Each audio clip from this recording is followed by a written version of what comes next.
to have him now at our Kinloss Lunch and Learn. Over to Rabbi Hackenbroch for Rolling Stone. Okay, thank you so much for that very warm introduction. Lovely to see so many familiar faces. So we are discussing today. I should preface my remarks by apologizing to Rabbi Lawrence. The change of title for today was not was certainly not Kinloss's mistake. It was my mistake. I'm doing a talk in the US in a city, and I got confused between what I was doing where.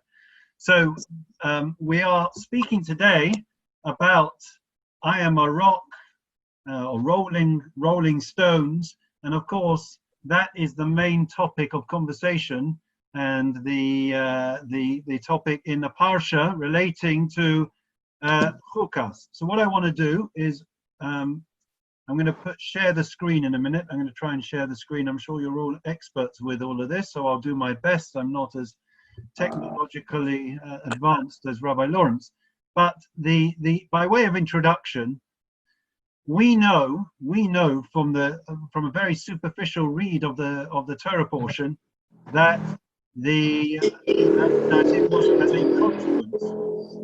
it was as a consequence of Moshe having been commanded by God to take his staff, and we'll see the psukim inside in a minute, speak to the rock. Moshe goes along and eventually hits the rock, and as a consequence of that, we know that Moshe is not allowed into the promised land. He will not lead the children of Israel. He's been on the journey for the last 40 years, but he wouldn't take them no further. And it's one of the most baffling, puzzling, cryptic episodes, if ever there was one. So we are going to look into the psukim, and hopefully we will have a fresh insight into it. Okay, so is everyone muted? Yes.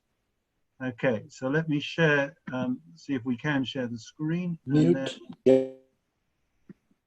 Let's try and do this, hold on. Can you see or not see? Can everyone see my screen or not? Hold on. It says it is. Can you see my screen? Yes or no? Yes. Okay, I won't get it back the way I wanted afterwards, but let's go through. So I'm going to take you through the psukim that we're all familiar with, but I think by close analysis of this and another section, hopefully we'll come out with a fresh understanding. So the psukim read as follows: Vayavol b'nei Yisrael kol ha'eda midbasim b'chodesh harishon vayeshev ha'am b'kadesh v'tamat sham Miriam v'tikabeh sham. So Miriam has passed on. Okay, there was no in her merit. There was the water. There was the well of Miriam. Now she is no more. Therefore, the people are thirsty. Says the psukim, pasuk beis, v'lo yamayim la'eda v'yikalu al Moshe v'Aaron. So there was no water, and therefore they assemble to Moshe and Aaron.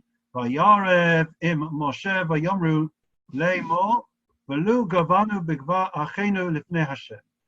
The people argue, something so uncharacteristic, right? The community never argues with their rabbi.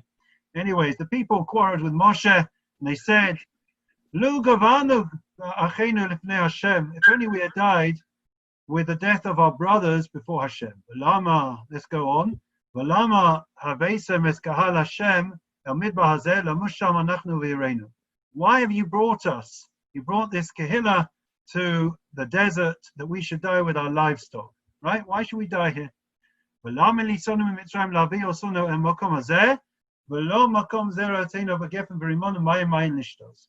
Why have you taken us out of Mitzrayim, taken us out of Egypt, to bring us to this horrible, evil place?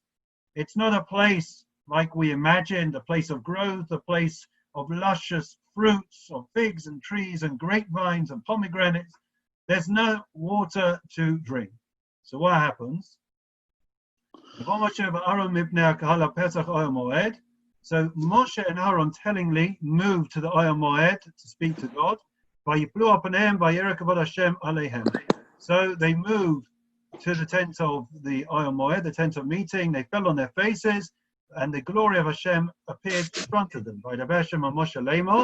Kach, now this is the critical part highlighted. Kach es amate v'akel es ha'eda, ata v'aron achicha, v'dibartem el hasela le'eineihem, v'nasan meimav. What does that mean? Let's take it slowly. Kach es amate, take the staff, v'akel es ha'eda. You should assemble the congregation. Ata, you, v'aron achicha, Aaron your brother, v'dibartem el hasela. Speak to the rock, le'eineihem, in their presence, in their eyes, v'nasan meimav, and it will give of its waters, okay? V'oseisa lahem mayim min hasela, and you shall bring forth water for them from the rock. V'shkisas ha'eda v'es bi'ram, and it will give the community, the congregation, and their livestock to drink, okay? So far, nothing surprising. We're all familiar, but we will pay closer attention to these psukim in a minute. Moshe takes the staff as he's commanded. So far, so good. So good.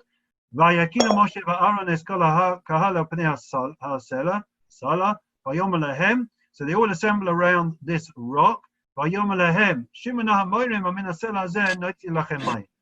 does Moshe say?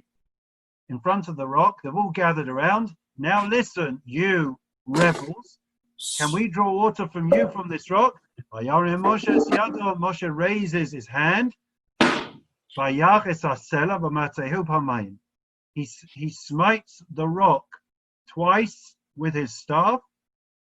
And a lot of water comes out. And the congregation and their livestock drink. Okay? Now, if we stop right there, it looks great. The people ask for water. Moshe, as a consequence, approaches God. God tells him to take his staff, speak to the rock. Moshe approaches the rock, and as a consequence of his interaction with the rock, we'll leave it quite vague, water gushes forth, a great miracle, a Kiddush Hashem, and the people are happy, the livestock are fed, have what to drink, that's it. But Moshe, after that, hears from God. God says to Moshe and to Aaron, because you did not have faith in me to sanctify me, in the eyes of the Bnei Israel, as a consequence of that, your lack of faith in me, in what you have just done, therefore you will not bring this congregation into the land which I will give them. So these are the waters of strife which these are the waters of strife where the children of Israel argued with God and he was sanctified through them. Okay? So that's going to stop the share for a minute. That's the psukim so far, okay, which we have just seen. And it's from these psukim, we have the problem that we always have is that we're all conditioned based on our upbringing and the Divrei Torah. So let's try and keep an open mind about all of this, okay? But let's first understand some of the commentators before we give a fresh approach. So Rashi says, so that basically all the commentators, without fail, every single one of them, are baffled and struggle and grapple to try to understand what did Moshe do wrong here? What did he do wrong? At the end of the day, the people ask for water. Moshe approaches God. He says to him, the people want water. God tells Moshe what to do. Moshe does as commanded, it would seem. As a consequence, water comes out. There's a great sanctification of God's name. And the people get water. The livestock get water. Okay? And afterwards, God's not happy. What did he do wrong? Rashi says, probably the explanation that most are familiar with, that the sin was that he hit the rock instead of speaking to the rock. The questions on Rashi, for every commentary that I could bring, there's another 10 commentators that commentate on the commentary, and they all have questions on them. So some of the questions on Rashi are why would God command Moshe to take a staff, kaches amate, if it is that you're going to speak to a rock, Why do you need to take the staff? Okay, why take a staff if you're going to speak to the rock? We'll come to that soon. Okay, and if God told Moshe to speak to the rock, why did Moshe want to hit the rock? What was the temptation to disobey and to hit instead of speaking to the rock, right? I don't see any of us walking around with our walking sticks or our canes. Whenever we see any type of hole or rock, we go over and we say, I really am dying to give it a good punch. We don't do that. So why was Moshe persuaded or felt this urge to suddenly hit the rock when he'd been told to speak to the rock? We're dealing with Moshe, who spoke to God pair, who was the most loyal servant, the Eved Hashem, the servant of God. Why would he all of a sudden, of his own volition, start hitting instead of speaking to the rock? These were the questions that the commentators, or the super commentators we call them, ask on Rashi. And also they wonder, and even if it was wrong for Moshe to hit the rock instead of speaking to the rock, right? At the end of the day, was there a Kiddush Hashem as a consequence? Yes or no? The answer is yes. There was a sanctification of God's name, right? Moshe sanctified God's name. The people asked for water. They were lacking in faith. Their faith was restored as a result of Moshe's action. He gave them water. He sustained them. And this came from God. Moshe told them that the water's going to come from God. So what's the issue? What is the sin? And so bad, this was such a big deal that Moshe is not allowed to enter into the land of Israel? Begs explanation. So say all the super commentators. That's Rashi. Okay, let's move on. So Maimonides, Rambam, you may have heard his explanation in the Shmone Prakim, which is the 8 chapters which are the introduction really to Ethics of the Fathers, says that Moshe's sin was what? Shimuna Hamorim. Listen, you rebels, says Moshe. Right? In other words, that language was a language which was indicative of the fact that Moshe got angry. Right? Moshe lost, quote unquote, his rag, if we could say such a thing.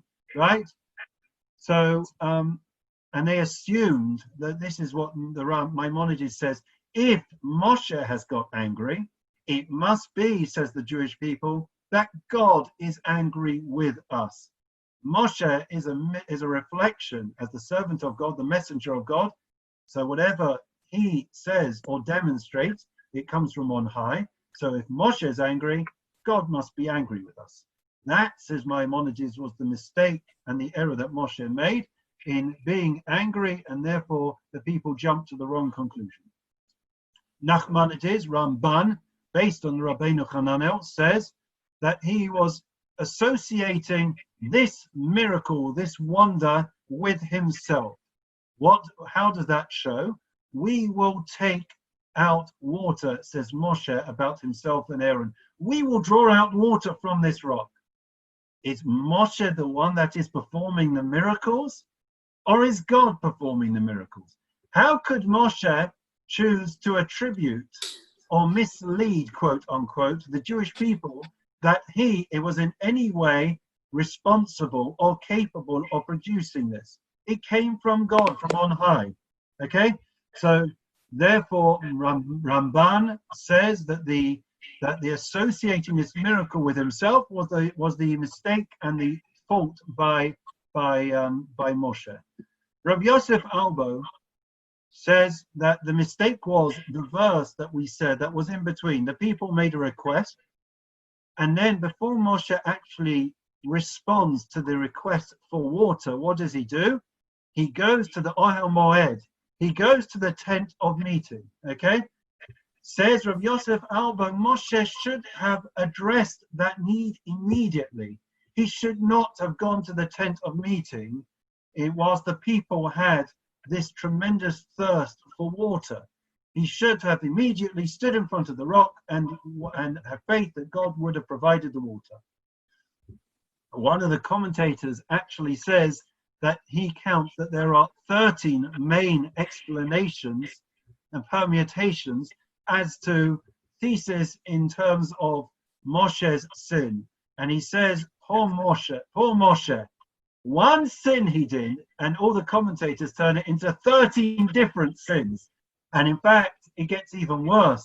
The situation exasperated because, as I already mentioned, there are commentaries on commentaries, and there are all the Acharonim, the later commentators, that all come up with their own particular angle, which they want to place as the explanation as to Moshe's mistake, his sin.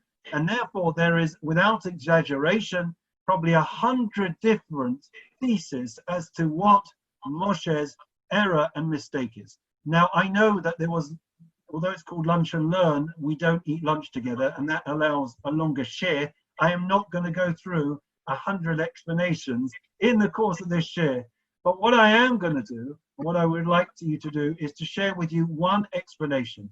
And to do that, what I'm going to do is just going to read one more thing with you. Yes, and I want you to pay particular attention to, let me just try and do this. Hold on. Let me try and do this sharing again. You just move. Let me know if it comes up now. It should do. Move your chair there. Hold on. Can you see Move your it? chair to the side. Yes. Okay. Sorry. Can we just make sure we? I don't mind hearing the talking, just not the crunching of the sandwiches. Okay. Let's go through this.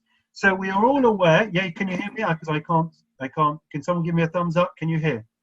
Yeah. Yes, yes, Yes. Can you see the screen? yes.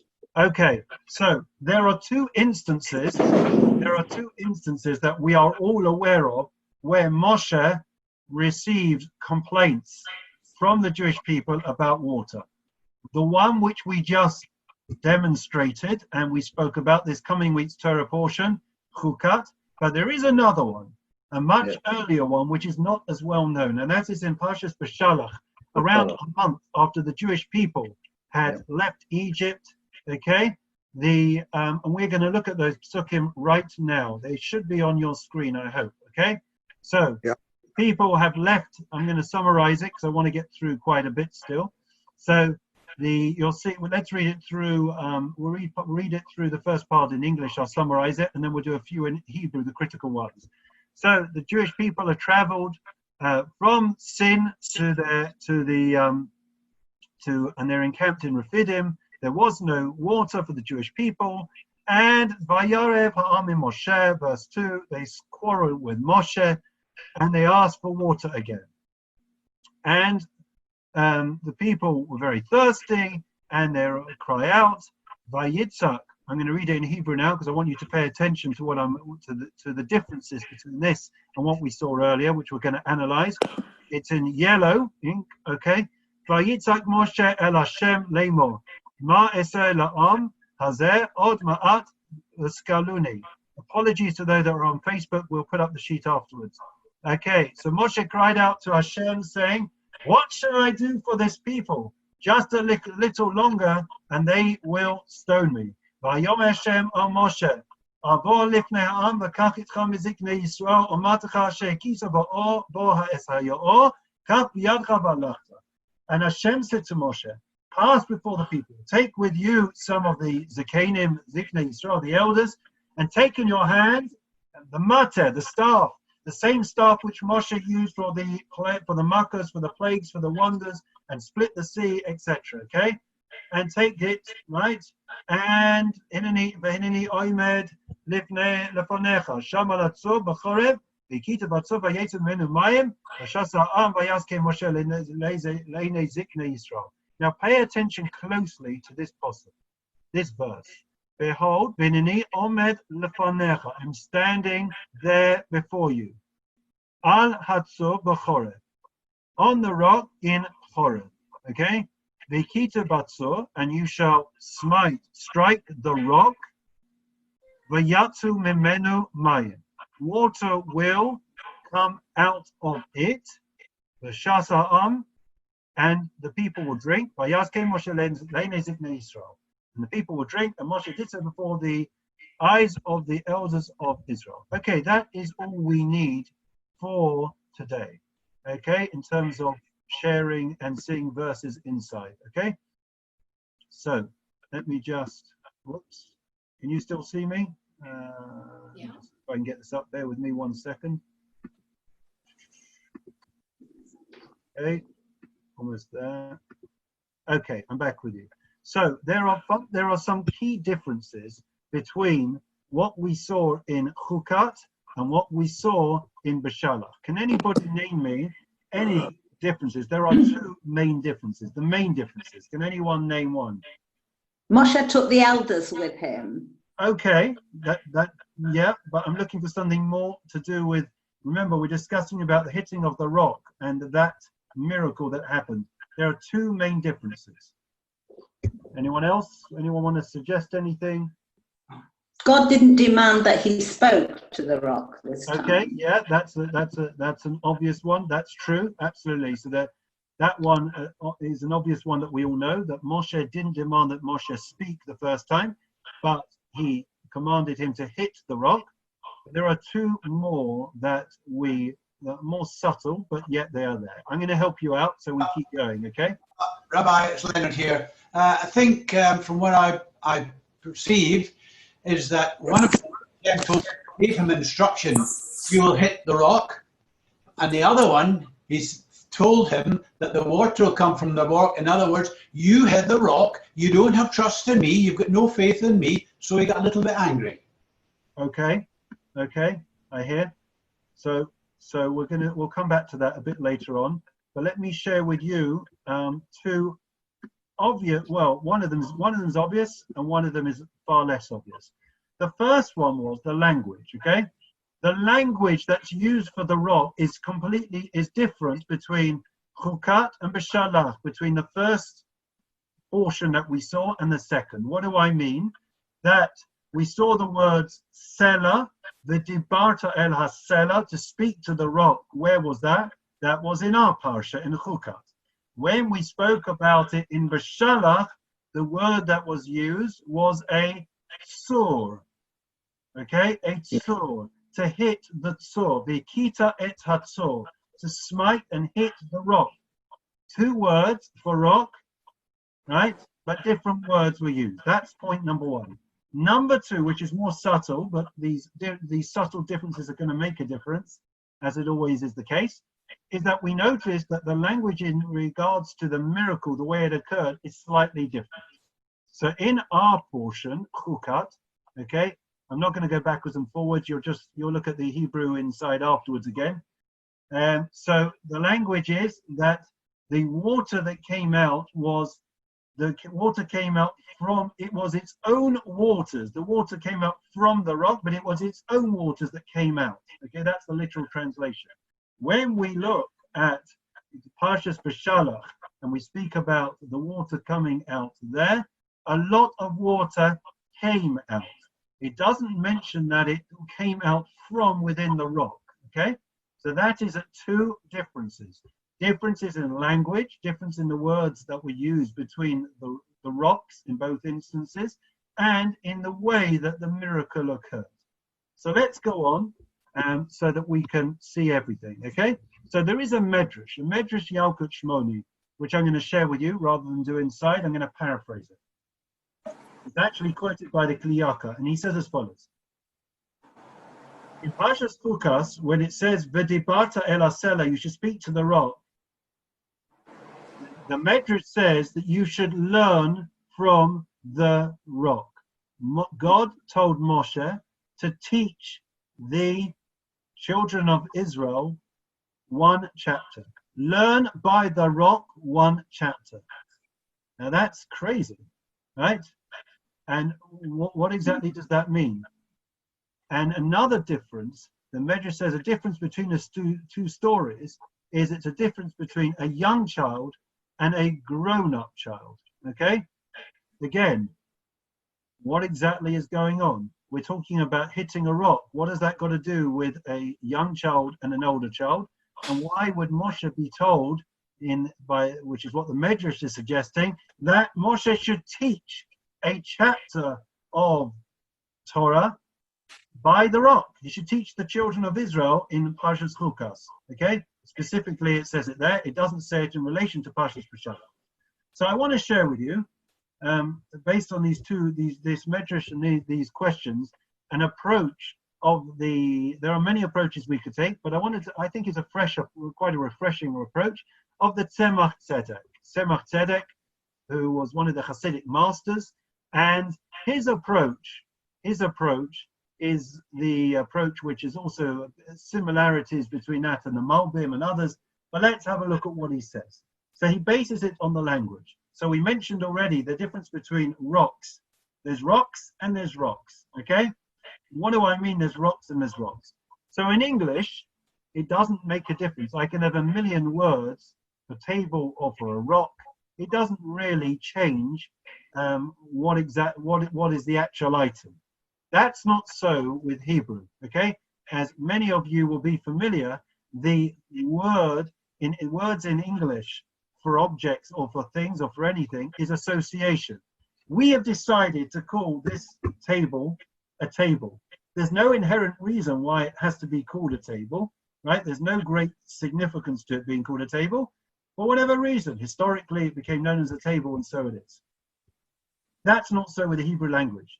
The Lashon HaKodesh, which is the mother of all languages, the Maharal of Prague says that the words embody the essence of the item. So if we are able to unwrap and to unravel what the connotation of the words are, we will understand the actual concept behind those things themselves. And I will demonstrate what I mean. So let's first understand the difference in language, the nuanced language of Sur and Selah, two words for rock. So in the first instance, when we spoke in Parshas B'Shalach and we said the word Sur, what is a Sur? Says the Tzemach Tzedek, again, along with the Malbim, they say that a Sur, a rock, which is called a Sur, is something which is on the exterior and on the interior, it is rock. It is something which is rock through and through. It is solid. By contrast, when it comes to a Selah, okay, which is what we were being told Tzur was in B'Shalach. Selah is what we are referring to in regards to our Parsha. The Dibarta Ela Selah in Parshas Chukas. There, what is the idea, the connotation of a Selah? A rock of a Selah is something that on the outside is solid, right? But on the inside, it contains moisture or water. Over the course of time, it's rained on this rock, and eventually, as a consequence of that rain that's rained on top of it day after day, year after year, eventually it absorbs that moisture that goes inside it and it becomes a part of that rock. So the Tzur is something that is very fierce and powerful, right? We know in davening we say, Ein Tzur Kelo Kenu, right? That we refer to God as a rock, but we're referring to him as the first instance of rock, the rock that is solid, that's powerful, fiercely powerful, right? When we speak just before the Amida, the Shemona Esrei, what do we say? Tzur Yisrael. Tzur Yisrael. Excellent. So we said Tzur Yisrael, right? We refer to God as our rock, but we always refer to him in terms of the rock, which is the Tzur, which is the fierce and powerful rock on the inside and on the outside, right? So when we saw, and with this we can start making some progress, when we spoke about the Selah, right, we picked up on another subtlety, which was that the water that came out as a consequence of Moshe hitting it came from the rock itself, it came from within the rock. V'nasan meimav, the language was. V'natan meimav, that it came from it. The water came from within the rock, right? So that fits very well. We're referring to a rock which is a Selah, which has water on the inside, and therefore when we are being told that the water came out, it came from water that was always there. It's the water that's been absorbed and now is gushing forth. Okay? Don't worry, we're going to get somewhere. We are going to get somewhere. Okay? So one more technical point about language, and then hopefully we'll progress. Okay? So let's have a look at the word seller. One more linguistic point.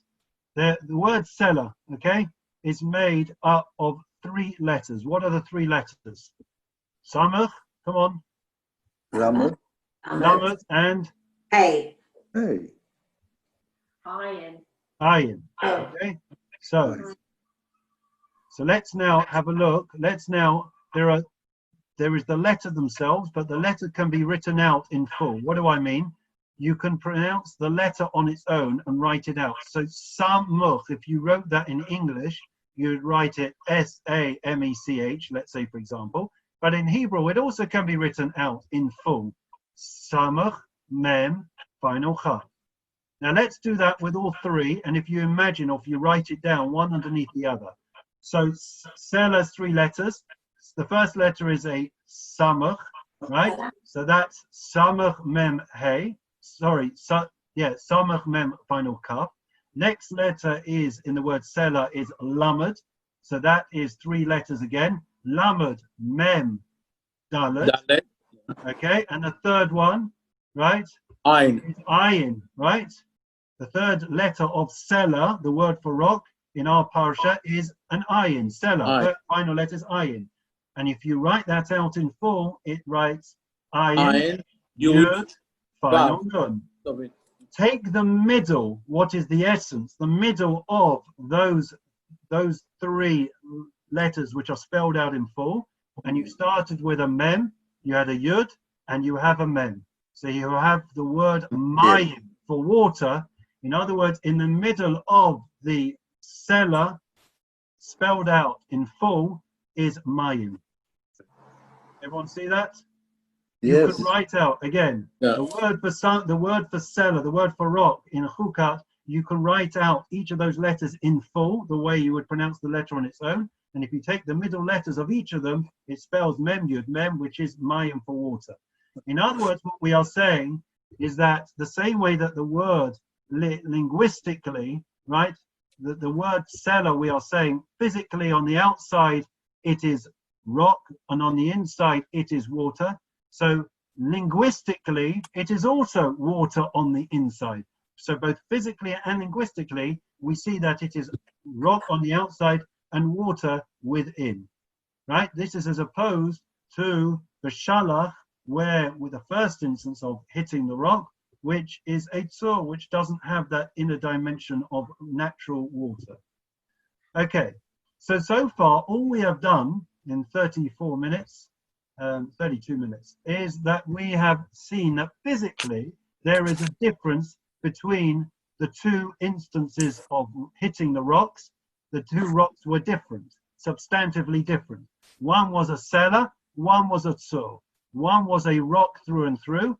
And in our instance of selah in chukat, we said that it was a rock on the external, but the pnimius, the internal interior, had water, okay? It had moisture. Now we need to understand, not just in physical terms, but in emotional, psychological, and spiritual terms and dimensions, what does that mean that something that at the outset they confronted and encountered a rock that was a rock through and through, and at the end of their 40 years sojourn in the wilderness, they had and encountered a rock which had water in the middle. What does that mean on a spiritual level for the Jewish people, psychologically and emotionally as well? So let's try and see if we can figure something out based on the Tzemach Tzedek, okay? So if we need to go back and understand that, as we already mentioned, there was this journey, okay? The journey from Egypt to the on the cusp of the going into the promised land, okay? So where did we come from? So we know we came from slavery. We came from a servitude of 210 years, right? Of those 210 years of servitude, right? 86 years, right? Which was the lifespan of Miriam, right? Which Miriam was 86 years old, right? And in fact, those were the harshest years. When we think about the subjugation, the servitude, the torture, all the terrible, horrendous mind games and physical, psychological, the hardships that the Jewish people went through in Egypt, That was the 86 years, and that is why, in fact, her name, Miriam, what's the first two letters of Miriam's name? Mem Resh, Mar, which is something bitter. Bitter. Okay? So the trauma was really the last 86 years of that intense slave labor. Physically, we were beaten. Emotionally, we were treated as slaves, and we were on a barbaric level. Our babies were thrown into the river. So on all levels, it was a horrendous 86 years for which the Jewish people suffered. And we have to bear in mind, that is the way we emerged as a nation from Egypt. Now, if we imagine that other types, and of course you can never compare, but we need to try and think of in practical terms. If you think about, and I know I actually knew someone quite well who emerged from Siberia. If if ever you've met somebody who came from Siberia or from the camps, okay? If you think about Nazi Germany, Poland, or Hungarian Jewry, the experience that each person has, right, which will definitely scar them for their lives, will vary and differentiate depending on the length of time and the intensity of the servitude and persecution and torture that they endured. So a person who, and of course we can never ever comprehend, and we're not trying to minimize in any shape or form, but somebody who emerged from a Hungarian, somebody who was put in the camps at the end of the war is not the same as somebody who I know went through 4 or 5 different camps, okay? Who was the artist to Mengele. We can't imagine what they went through. And for the rest of their lives, this lady, I remember, even the peels of the potatoes, she didn't want to throw away because this was their food. How could you throw it away? And that didn't stop, that didn't end in 1945. They carried those scars with them throughout their lives, psychologically and emotionally.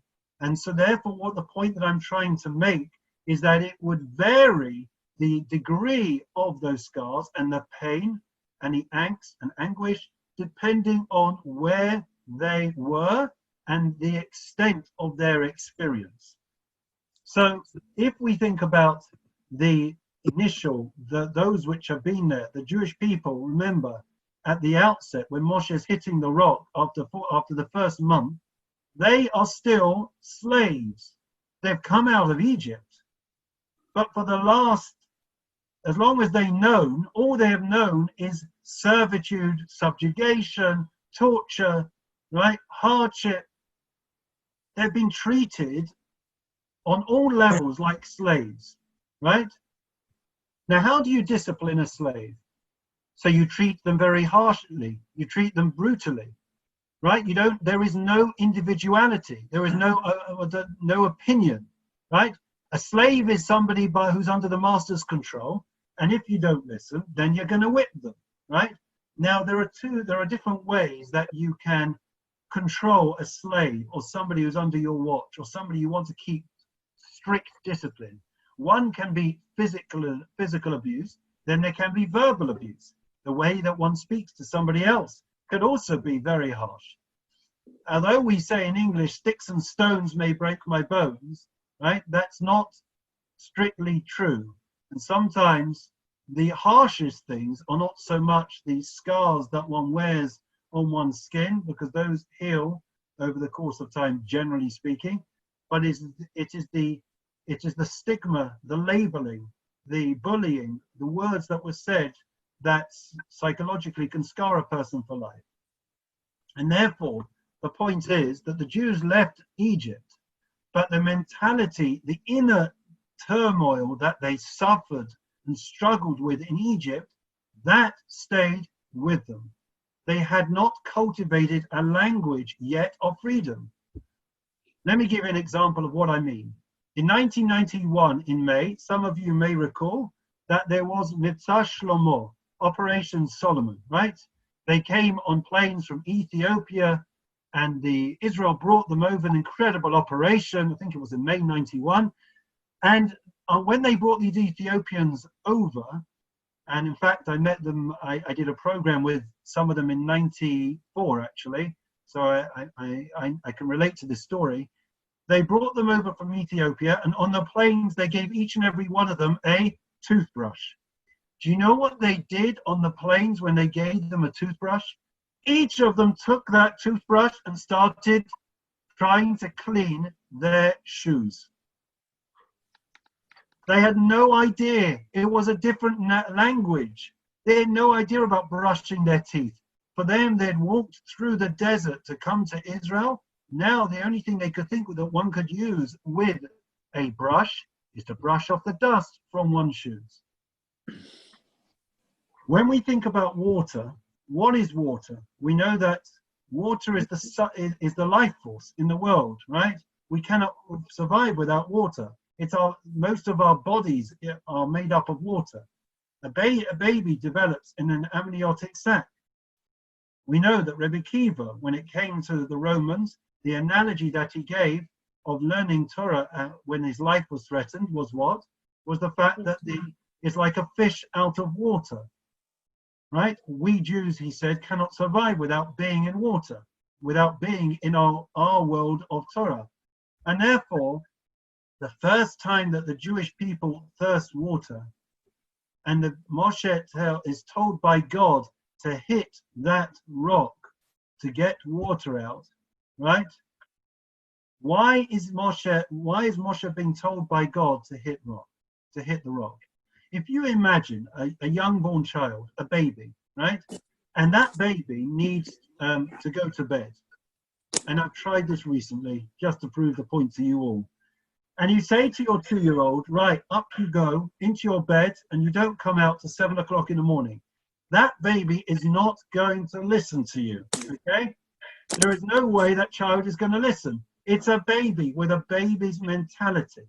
It has not been disciplined, it has not been conditioned to understand the way to behave.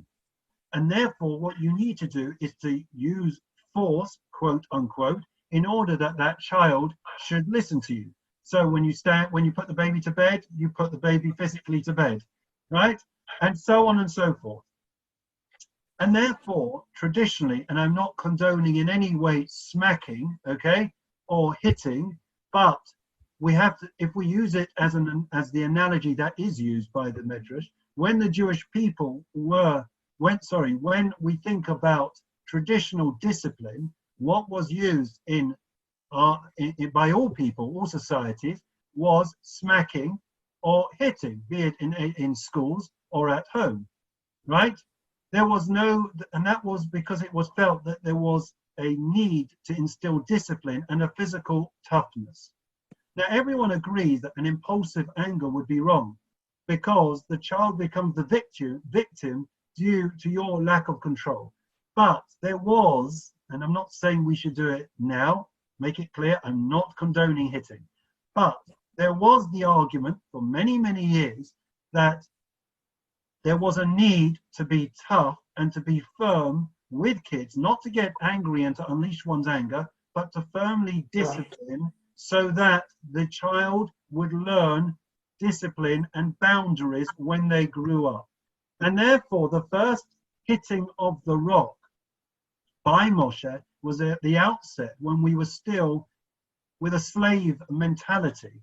And therefore, there was a need for a stick to be used to hit and Moshe to speak harshly, as it were, at that stage in our development. Like the Ethiopians that were on the plain, there was not the possibility of the other type of language because we were still with that inner narrative and dimension of a slave mentality at that stage in our development. Okay? Now, fast forward, okay? When it came to us 40 years on, okay, what was the situation? We were in a completely different place, okay? We were in a completely different place. We had developed ourselves. And therefore, the worst thing would be, as we all know, is when you have somebody, right, that is developing themselves, the worst thing you can do is to force them. Let me give an analogy, a very quick, I know we're running out of time. Imagine a child, a teenager, and you force that teenager every week against the child, the boy or girl's will, to go to shul, right? Or to put on tefillin. Now they'll do it because you're forcing them to do it. But is it really them doing it, or is it your force that is getting them to do it? The proof is that very often is the case that it was your force. It wasn't them doing it. It was your force that was doing it. And the proof is that when you stop, when they leave the home and they move out, they stop doing it. Because it was never really them doing it. It was your force that was doing it. And therefore, as a child develops in the teenage years and beyond and matures, it is necessary through persuasion to be able to get them to buy in to that new way of life, to tap into their inner water, if you want, the inner well that they have of potential of developing and nurturing themselves so that they are able to do things for themselves. Okay, so they're doing it because they want it. Now, having said that, there is a balance, because if you just have, you're just going to speak and there is no real boundaries, we all know, and we see it in our own society, a breakdown of the Jewish family home, that where it is that people have been left to their own devices and, well, whatever you feel, Sonny Jim, if you want to do that, that's fine by us, you're your own person. It also doesn't work. You can go, we've gone too much the other way, right? On the one hand, you can't, when you have a teenager and kids have got older, you cannot force and coerce against the will of that young person to do something. On the other hand, if you just let them do whatever they want and you don't try and persuade them and influence them and direct them and inspire them to do the right thing, then they will just go off and do their own. Nobody's telling me what to do. I'll do whatever I want. You can't tell me what to do. It's the opposite of a slave mentality. A slave mentality is I'm doing everything because of you. This attitude is completely unbridled freedom where I can do whatever I want, and we see where that occurs, and we end up with rioting on the streets and statues being smashed. So there has to be that balance. That's why we say in davening, Mi aleh b'Hashem, who can go up to God, or Mi akum b'mkom kadsho. It's not just enough to be inspired to go up that mountain. The challenge is Mi akum b'mkom kadsho, who can stay, and therefore there is a need for maintenance. So on the one hand, to allow the person to develop through persuasion, but on the other hand, there has to be some discipline. There has to be still some boundaries. They have to know the right from wrong. Otherwise, it's just a free-for-all, and we know the cataclysmic consequences if we allow that to happen. And therefore, the journey through the desert is a journey from a tzur to a seller. It's the journey that each and every one of us, every Jew, goes on throughout their lives. It's a journey from force to freedom of speech and being able to bring out our inner waters.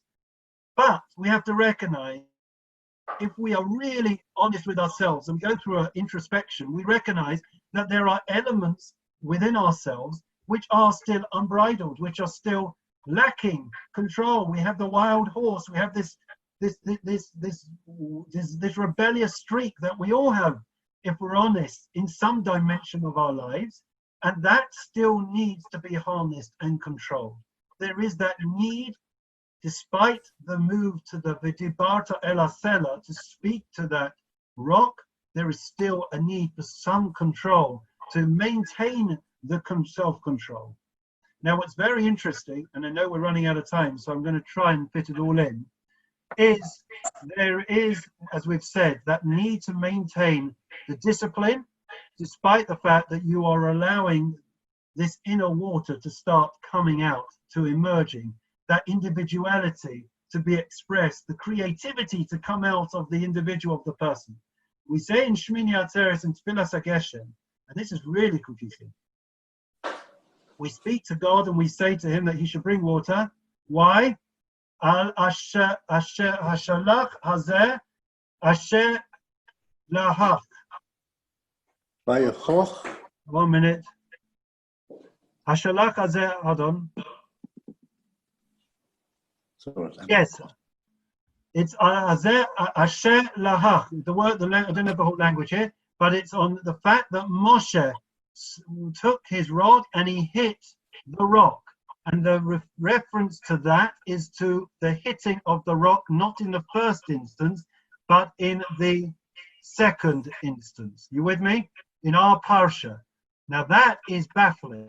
At the time when we are beseeching the Almighty on Tfilat HaGeshem for rain, what is the merit that we are conjuring up? We are tapping into the fact that Moshe hit the rock in Parshas Chukas, which we know was made Meribah, which we know Moshe wasn't allowed in the promised land. Why is that a merit? Why would we praise? Why would we highlight and showcase the fact that Moshe hit the rock in Parshas Chukas when he was punished for it by not being allowed into the promised land?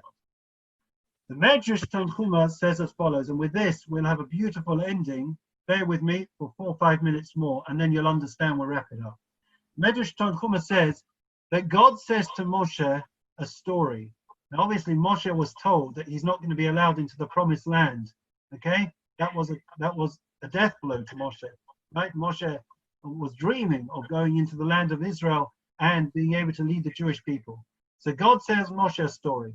The story, the Medrash Tanchuma says, of a shepherd who had 600,000 flock, and they all die. And the shepherd then comes back on his own to the king's palace. What do you think, says God to Moshe, would be the reaction of the king to the shepherd? Moshe said, well, the king is going to be very upset. He's going to say it's terrible, right? That the shepherd's there, but he doesn't have his flock. What is a shepherd without his flock? So says God to Moshe as a form of consolation, you now need to stay in the desert because your flock, those people which you took out of Egypt, out of the Exodus, which you were so close to for the last 40 years, they're not going into the land of Israel. And therefore, a shepherd stays with his flock. So, how does this all tie together? So why did Moshe hit the rock here? The reason why Moshe hit the rock here, according to the Tzemach Tzedek, is that he was the one that had been able to demonstrate a leadership through phase 1, hitting the rock, dealing with the Jewish people in a more disciplined fashion, as he was able to transform and to mold them from the outgrowth of a slave nation to a free nation. Okay, so Moshe, with that staff, had always demonstrated and led the Jewish people with a more disciplined, a more harsh form of leadership. Okay, that was the way, that was the language that the Jewish people that had emerged from Egypt and emerged from slavery understood. It was a slave mentality. And therefore Moshe hit the rock now because he did not want to delegitimize that first generation that he had brought out with the stick.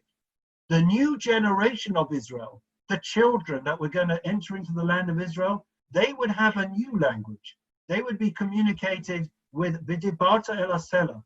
But Moshe did not want, as it were, to leave behind and to cast aspersions and to denigrate his people, those forefathers and mothers that had been with him in slavery and that had endured so much sorrow and suffering and anguish, and now they had gone through the desert and they were going to be left in the desert. Moshe wanted to hit the rock to show them that this new language is not superior to the old language, and that's why he hit the rock. So therefore, let's just finish off with this. So therefore, when we speak about Asela Asher Lahach, which we speak about, the rock which you hit in Tfilas HaGeshem, why is it a merit? Why is it that we see, according to the Tzemach Tzedek, I know that this is a radical explanation, he sees it as something which is, there is a virtue, an extolling a virtue of Moshe. What is it? It brings out the love and dedication and devotion, an inextricable bond between Moshe and the Jewish people, and in particular, the first generation of the Jewish people, which he had with the staff, with that harsh discipline, managed to inculcate and bring them round to being the Jewish people that they eventually became. And therefore, Moshe was not prepared to change that language. He wasn't prepared to denigrate and leave behind his generation. That would suggest that the first language, the first type of leadership that Moshe had demonstrated till now, was inferior. And that would cast, as it were, aspersions, or see the original generation of the Jewish people as second-class citizens. That's not what God wanted, and Moshe had to stay behind. But nonetheless, the message that the Tzemach Tzedek is saying, and you have to get your heads around it, it's something fresh and something enlightening, is that Moshe hit that rock because he wanted, as it were, to ensure that the previous generation didn't feel left behind. He didn't want to move on to the new language. That was for the future leader, that was for a new generation. But for him and for those that had stood with him through all the challenges and trials and tribulations, he wanted to hit it because that was the language that they understood. All right? So that would explain why Tfilas HaGeshem, we say the language of that we praise Moshe because this is the rock that you hit, referring to Parshas Chukas. And now we understand why the Parsha of Chukas, Moshe hits the rock and out comes the water, and it's a selah. The water is within the Jewish people because this is a new generation. This generation have managed to refine themselves. They have managed to finesse the rough edges that they had. There is water, the potential within that has now come out. So that is the difference between the latter generation and the first generation. Both approaches to education and to life are essential. We always have the rough edges of the rocks within us, that and the animalistic, that wild side. There is always work to be done, and for that we need the discipline. But there is the other part of us, the waters within, which we can and should bring out, and we should be able to be creative and let the latent potential come out like Moshe did at the rock. Okay, so that's the end of it. We've got time for one question if anyone has one, and if not, we're going to wrap up. Can I ask, please, first of all, thank you, Rabbi, for an absolutely brilliant shiur and a new approach. But can I ask you, why then do you think God was testing Moshe as well? Why did God say, take the staff with you? There's no suggestion he needed to lean on it. So why was that such an important part of the commandment if God was so disappointed that he'd used it? Excellent question. So I think what we are, I think according to the Tzemach Tzedek, we are saying that you cannot just have the unfettered, unbridled love and creativity, despite the fact that the Jewish people had moved on. It was essential, as we spoke about. We mentioned about the need for maintenance, the need for boundaries. You cannot have one without the other. That's what we were saying throughout the shiur. There are two dimensions and two aspects. You want the individuality to come out. You want the Jewish people to move on from slavery to being their own people and tapping into their wisdom and their potential. But if you just allow your kids to run riot and to be creative and not to know what right from wrong and boundaries, then that you're going to end up with disaster. And therefore, the rod, the staff that Moshe held next to him was a reminder that both speaking and the staff, which represent justice, midas adin and midas harachamim, justice and mercy, were both necessary. So was God testing Moshe? That's the main question. Was God? Yeah. This was definitely a test for Moshe. Okay, we are May I ask a question? May I ask a question? Yes, of course. Very interesting. But it was, you prefaced everything, and the Torah prefaces, he says to them, hey, you rebels. Now, if you speak to somebody, you're a rebel, you're immediately positioning yourself quite far from them. So I don't quite buy the story of the Tzemach David. I mean, it starts off with that. In fact, you said the Rambam uses that as the reason why he was punished, for using such language rather than more receptive language. Listen, you know, I will try to do, there is a God and I will show you, etc., etc. If I was told, somebody comes into me and starts saying, hey, you rebel, what are you doing here? I immediately, oh, what the heck? I'm not interested in you. What are you telling me? You're delegitimising me. So I find it very difficult. And also, Moshe was angry with the children of Israel more than once. This is not the only time when he was actually angry. The chief example, of course, is the breaking of the Aseret HaDibrot. He was absolutely furious. So for me, it's fascinating, but I don't buy it entirely. Okay, good points. We're not going to have time to.